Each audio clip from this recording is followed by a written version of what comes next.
Social media पर एक video देखिए।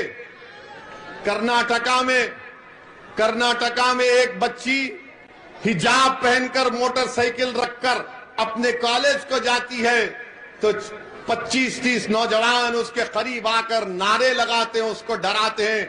उस बच्ची ने जो बहादुरी का काम किया, उस बच्ची ने उन तमाम के तरफ देखकर कहा, अल्लाह अकबर।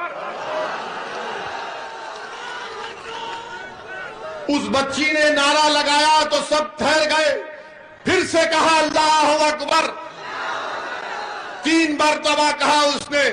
तो यही मैं कह रहा हूं, अगर भीड़ आ जाती है, गोलियां चलती हैं, सिर्फ 5 सेकंड के लिए तुम ठहरो, रहमत नाजिल होगी, तुम्हारे हौसले बुलंद हो जाएंगे। सिर्फ 5 सेकंड ठहरो। तुम अगर एक वक्त ठहर जाओगे, तुम अगर एक वक्त असमौली में एक अच्छा फैसला ले लोगे कि अब डर की बुनियाद पर वोट नहीं दिया जाएगा, उम्मीद की बुनियाद पर वोट दिया जाएगा। मेरे अजीज दोस्तों और बुजुर्गों, डरने और घबराने की जरूरत नहीं है। अच्छा, अभी आप देखेंगे, हम पहले से आपको वार्न करके जा रहे हैं, शाम में 6 बजे से टीवी पे शुरू हो जाएगा। मुस्लिम महिलाओं को बुर्का और हिजाब के नाम पर दबाया जाता है। अरे तुमको कब से मोहब्बत हो गई? मैं क्या पहनता हूं, मेरी बेटी क्या पहनती है, मेरी बीवी क्या पहनती है, उससे आपको क्या मतलब? आपको कुछ नहीं पहनना है, मत पहनो, मेरे को क्या करना है?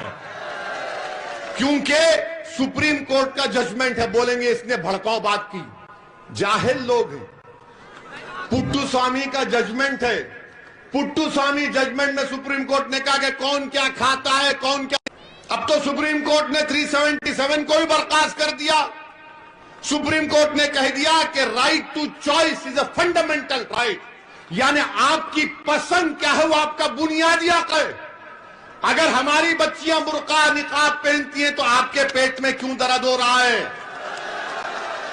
अगर असदुद्दीन ओवैसी भारत की पार्लियामेंट में दाढ़ी और टोपी पहनकर जा सकता है तो क्या मेरी बेटी हिजाब और निकाब पहनकर स्कूल क्यों नहीं जा सकती? क्यों नहीं जा सकती? और आप कहते कि मुसलमान पीछे हो रहे हैं, पढ़ते नहीं है, पढ़ाते नहीं है। अरे अब तो पढ़ना चाह रहे ना। अच्छा, असमौली की बात करो, कितने स्कूल खोले मैडम? कितने स्कूल खोले?